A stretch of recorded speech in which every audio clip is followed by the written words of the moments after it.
नमस्ते जी। मैं धर्मेंद्र कटारिया, जिला बिजनौर, उत्तर प्रदेश से, देश भारत। आज बिल्कुल स्पष्ट रोशनी डालूंगा कि भगवान कैसे मिलेंगे, कैसे मिलते हैं, मुझे कैसे मिले। वो अष्टांग योग, वो भक्ति योग, वो कर्म मार्ग, वो ज्ञान मार्ग,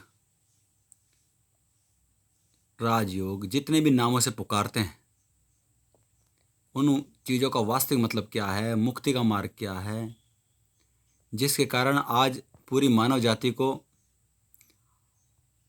जो लोग प्रैक्टिकल नहीं जानते थे, केवल उस डर का, उस अज्ञानता का लाभ लेकर हर मनुष्य को, हर उस व्यक्ति को जो आध्यात्मिकता का सहारा लेना चाहता है, उसको भरमा रखा है कि भक्ति से भी मिलते हैं, ज्ञान से भी मिलते हैं, कर्म से भी मिलते हैं, और इस तरह से मुक्ति मिलेगी, इस तरह से परमात्मा मिलेगा। तो मैं आज उन सब बातों पर प्रकाश डालूंगा और इस बात का शंका समाधान करूंगा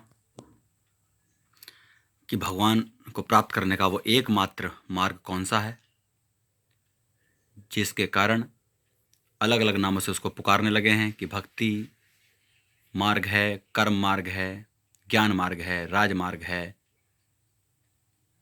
अष्टांग योग है पतंजलि का। तो अन्य अन्य मार्गों को जानने से पहले हम ऋषि पतंजलि ने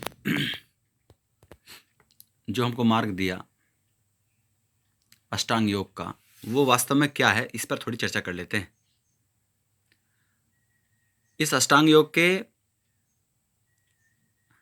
8 भाग होते हैं। अष्ट अंग, 8 अंग होते हैं। यम, नियम, आसन, प्राणायाम, प्रत्याहार, धारणा, ध्यान और समाधि। यम मतलब बुरे काम छोड़ देना। 2 अच्छे काम करना यानी कि नियम। तीसरा शरीर स्वस्थ रखना। चौथा प्राणायाम अर्थात श्वासों पर संयम करना। 5वां प्रत्याहार अपने दोषों को दूर करना। धारणा चित्त को ध्येय में लगाना। ध्यान अगर लग जाए तो चित्त, अगर ध्येय में लग जाए तो ध्यान, और अगर स्थिर हो जाए तो समाधि।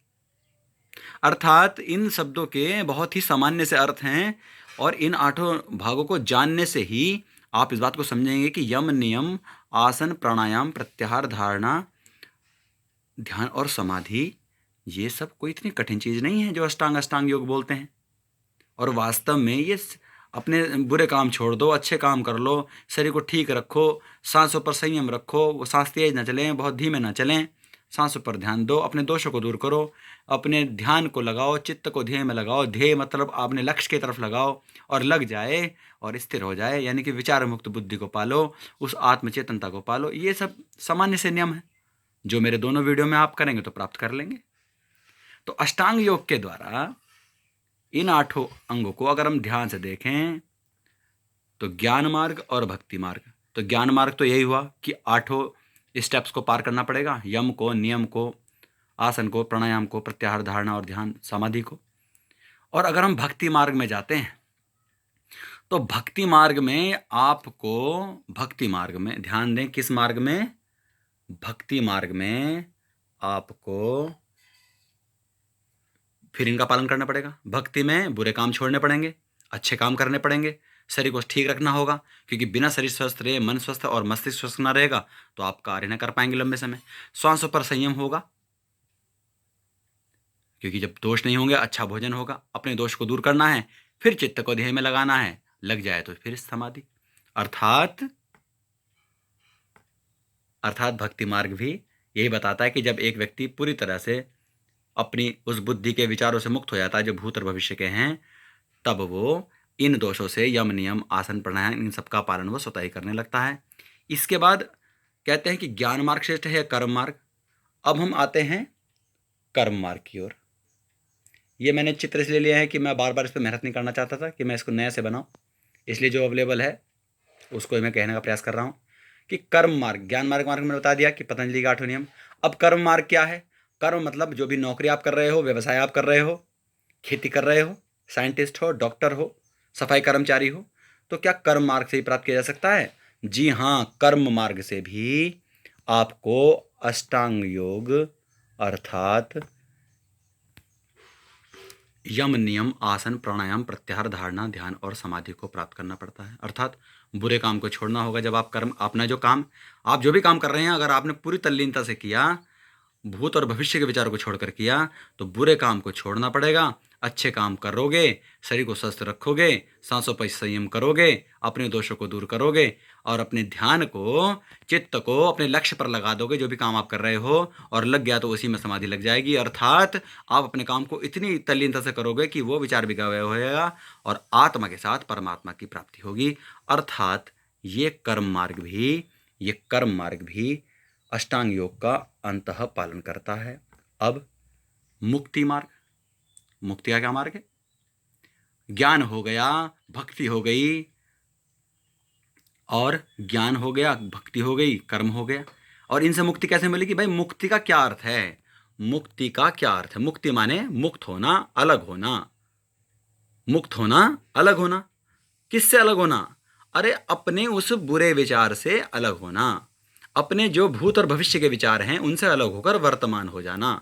जैसे ही वर्तमान हो गए, आपकी आत्मा अपने पुनः उस प्रकृति से अलग होकर उस प्रकृति को समझती ही अलग हो जाएगी, तो वह वर्तमान हो जाएगी। वर्तमान होते ही वो मुक्त हुई और परमात्मा के सानिध्य में पहुंचकर उपासना के मार्ग को प्रशस्त करेगी, उपासना में चली जाएगी, परमात्मा के समीप बैठेगी। उसी को मुक्ति कहा। और अर्थ क्या है मुक्ति का? मुक्ति का अर्थ यही तो है कि आपकी जो भी ऐषणाएं हैं, वित्तेषणा, पुत्रेषणा, लोकेषणा, इनसे मुक्त हो जाओ, भूत और भविष्य के विचार से मुक्त हो जाओ। तो मेरे दोनों वीडियो में जब आप करेंगे इस अभ्यास को, तो स्वतः ही आपको मुक्ति मिलने शुरू हो जाएगी। इसके बाद अगर कठिनाई होती है कि भाई इस तरह ध्यान नहीं लगता, तो लिखना शुरू कर दो अपने विचारों को।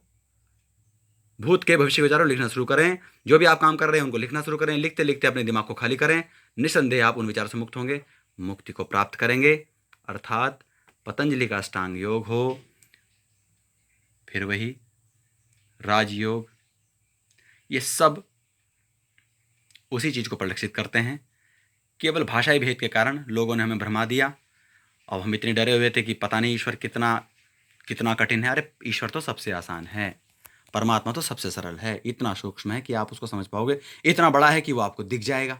लेकिन दिखने के लिए आपको पता तो होना चाहिए कि परमात्मा कैसा है। अरे परमात्मा वर्तमान है, और परमात्मा वर्तमान है तो आपको वर्तमान में आना होगा।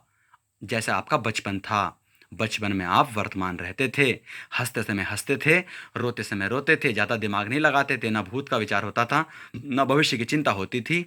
तब आप वर्तमान होते थे, तब आपके अंदर इतनी एनर्जी होती थी कि आप किसी और की बात नहीं कर रहा हूँ मैं, आप स्वयं घंटों उस एनर्जी का लाभ लेते थे, घंटों आप आनंद में रहते थे। और जैसे जैसे हम बड़े हुए, हम पर आवरण चढ़े, भूत भविष्य की चिंता हुई, जो हमारे समाज के कारण, अन्य अन्य सूचनाओं के कारण, अज्ञानता के कारण आई, उसके कारण हम फिर उसमें खो गए, जिसको हमने माया कहा। और माया के कारण हम मुक्त ना हो पाए।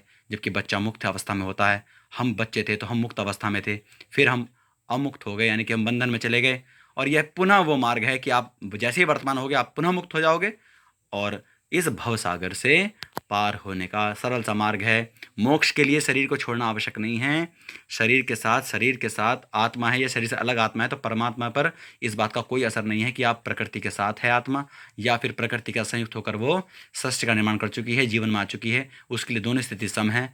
आप मुक्त होकर इस प्रकृति का आनंद भोगो, इस सृष्टि का आनंद भोगो, या इस शरीर के साथ आनंद भोगो।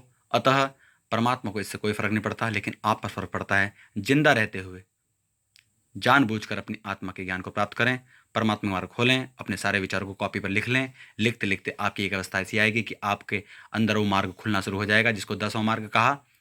तो इन 9 मार्गों को पहले हटाइए, इन भूत भविष्य के विचारों को हटाइए, जो आपके खराब समाज, खराब आसपास के माहौल और अनुभव आपके इतने खराब हुए, लोगों की इतनी घृणा देखी, इतनी कुटिलता देखी, इतना संघर्ष देखा।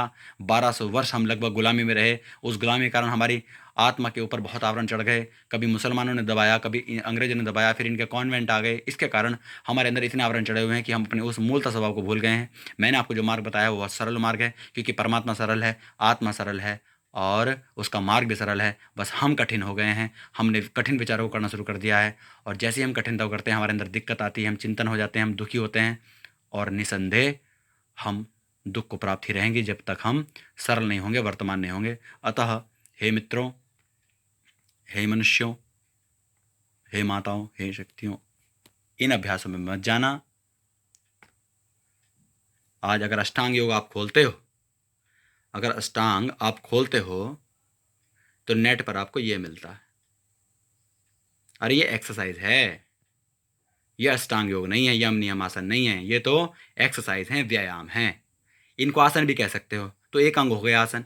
इस आसन में आप ऊर्जा भगाते हो। जितनी ऊर्जा आप बहाओगे तो आप उतने समय में, चूंकि आप मेहनत कर रहे हो, पसीना बहा रहे हो, तो भूत भविष्य के विचारों से थोड़ी देर के लिए मुक्त होते हैं। और यही स्थिति हमारी तब भी आती है जब हमारे घर में कोई मर जाता है, और मरने के बाद हमारे अंदर थोड़ी देर के लिए वैराग्य आता है, भूत की चिंता खत्म हो जाती है, भविष्य की चिंता खत्म हो जाती है, और हम वर्तमान हो जाते हैं। इसलिए कहते हैं कि ओह, वैराग्य आना, ये दुनिया नश्वर है। ये सब चीज़ें हमारी उस समय हर मनुष्य को प्रकट हो जाती हैं। लेकिन जैसे ही वो उस घाट को छोड़ता है, अपने उस प्रियजन को जलाकर वापस लौटता है, वो पुनः उसी माया में, उसी आवारण में आ जाता है जो उसका पुराना अभ्यास है। अतः 10 मिनट का अभ्यास करें, निसंदेह आप प्राप्त कर पाएंगे उस परमात्मा को, इस ज्ञान मार्ग से, कर्म मार्ग से, मुक्ति के मार्ग से। और निसंदेह आपको आपके प्रभु मिल जाएंगे, उनका मार्ग मिल जाएगा, आपकी आत्मा मिल जाएगी, आपकी सूक्ष्म बुद्धि जो आपको विद्वान बनाएगी आपके कार्यों में, वो आपको मिल जाएगी। ऐसी मेरी आशा है कि निसंदेह आपको आपके परमात्मा मिलेंगे। जैसे मुझे मिले, मुझे मार्ग मिला, आपको भी मिलेगा। प्रैक्टिकल ज्ञान दिया है, शंका समाधान मैं लगातार कर रहा हूँ। मेरे फ़ोन आदि पर संपर्क कर सकते हैं, मेरे ईमेल आदि पर संपर्क कर सकते हैं, या मुझे कमेंट द्वारा ही बता सकते हैं कि हमें कोई दिक्कत आ रही है। तो प्रभु आपके ऊपर कृपा बनाए रखे, आपका साथी हो, आपका साथी बने, जैसा मेरा है। इति ओम शम।